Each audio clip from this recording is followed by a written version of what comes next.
Dual Assist Plus is perhaps one of the strongest inheritable skills in Fire Emblem Engage, and this is why.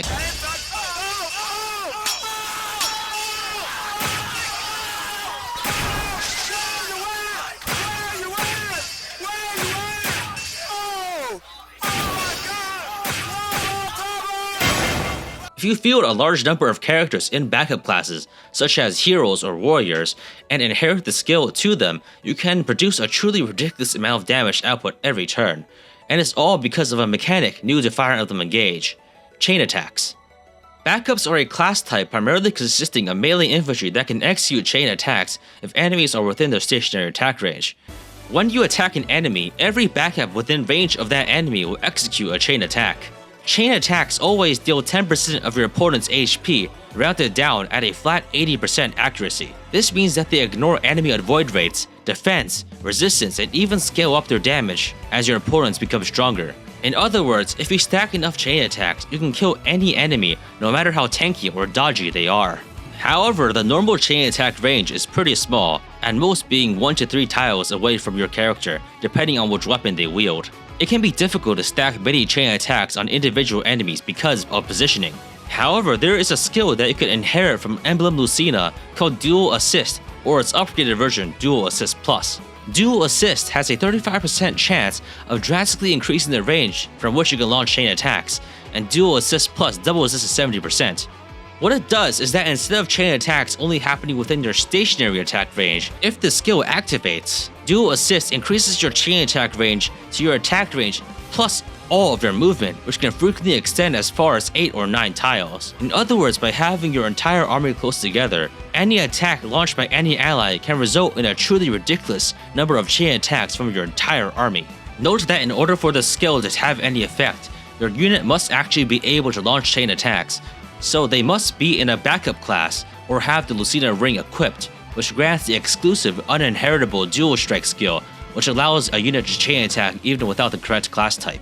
And the best backup class to make use of this is the hero class, because when you reach level 5, you can obtain the class skill Brave Assist, which, while having full HP, will allow your hero to make twice the number of chain attacks, and you can quickly see why this gets ridiculous. With several backups on your team, you can easily get an absolute ton of chain attacks proccing every time any of your units attacks an enemy. And since each chain attack does 10% of your opponent's health as damage, rounded down, 10 to 12 landed chain attacks is enough to kill nearly anyone. And the best part is that none of these people, either the backups or your attacking character, need to have good weapons or good stats, because chain attack damage is independent of all of that. In many cases, you can reasonably expect to do more than half your opponent's HP and damage just from chain attacks, if you have enough Dual Assist Plus heroes. So here's how you can get this going on your army. Dual Assist can be inherited as early as you get Emblem Lucina after Chapter 11. You'll need Bond level 3 to use the skill with the Lucina ring equipped, but you'll need Bond level 5 to obtain it via skill inheritance. This costs only 400 bond fragments, which is really cheap. Once you get Bond level 5 Lucina in the arena, then simply go to the ring chamber to inherit the skills. Inheriting Dual Assist costs 1000 SP, which likely means that many early game characters will not be able to afford it, because SP gain is pretty slow. However, characters that join after you get the ring should have just enough starting SP to inherit it. Simply inherit the skill and then equip it. Note that your unit must be in a backup class for this to work. If they can normally not do chain attacks, then Dual Assist will do nothing. They must either already be in a backup class or be reclassed into the appropriate category using a second seal. Later, when pre-promotes start arriving with more SP, you can also obtain Dual Assist Plus, which doubles the activation chance from 35% to 70%. Dual Assist Plus costs 2000 SP, which is only immediately doable by later joining characters, but note that if you purchase the normal version, you can upgrade to the Plus version at a discounted price. Buying the lower version does not waste you any SP, since the SP you pay will discount the upgraded version by the same amount. But the process of getting Dual Assist Plus as an inherited skill is a bit more expensive. First, you must complete the Lucina Paralogue to unlock the ability to get her bond level to 20. This Paralogue is unlocked immediately after you get Lucina, and it isn't too hard and it doesn't scale, so you can always go back to it later if it's too difficult to complete immediately. To use Dual Assist Plus, you must level your character's Lucina bond level to level 18, and this costs quite a lot, a total of 5,400 bond fragments per character, starting from level 1, which can be difficult to afford if you have not been economical with your bond fragments. Once you achieve the appropriate bond level, you can then inherit Dual Assist Plus in the Rain Chamber for 2,000 SP, or 1,000 SP if you already have the lower level Dual Assist on that character. And finally, to increase the number of chain attacks you launch, it is best to reclass your units into heroes, for which you will need sword proficiency in either axe or lance proficiency. You can get sword proficiency from Lucina bond level 6, but lance and axe proficiency, if you don't already have it on the character, is a bit more tricky sometimes. You can inherit lance proficiency from either Sigurd, Erika, or Leif, and axe proficiency from either Leif or Ike. Unfortunately, because of story reasons, you do lose access to Erika, Leif, and Sigurd for a while, so you either have to inherit the proficiency early, before chapter 10, or later after they rejoin. You can inherit Ike's axe proficiency immediately once he comes aboard after chapter 13.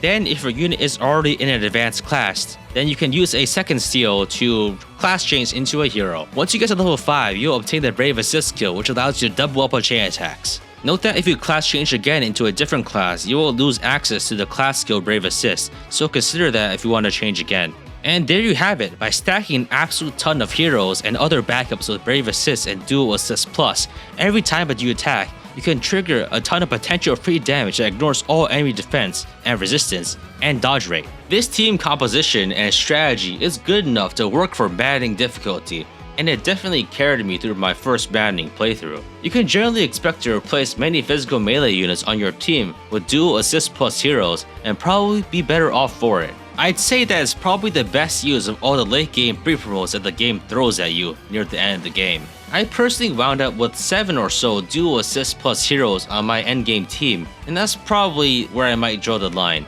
Any more and I would probably have to drop staff users, and that's not really worth it. This strategy overall, while strong, is also a fairly high variance, because while you can probably expect many 70% activations to happen, at the end of the day, it is still random. If you get particularly unlucky, you'll probably have to use the Draconic Time Crystal a bunch. I'm not super sure if this strategy is Iron Man viable, if you're crazy enough to do that, that is. Further advice I would have is to invest in several 3-range options, so you can attack enemies from outside their attack range. One of the main issues I encountered was that in Maddening difficulty, many enemies could literally one-round my characters, so attacking for 1 or 2 range could risk death. But attacking from 3 range generally is much safer, and can still allow you to trigger the same number of chain attacks. Good options for this are an archer with a longbow, and mages with thunder, Thunder, or Thoron tomes. Anyway, I hope this has been of some use to you. If you're struggling a bit in the endgame, you're always a little bit of damage off of killing enemies, just reclass some of the pre-promotes you get at the end of the game into heroes and give them Dual Assist Plus, and you'll have a good chance of just getting those kills for free. Thanks for watching, remember to like and subscribe, and please look forward to more Fire Emblem Engage strategy guides and videos just like this, and see you all next time.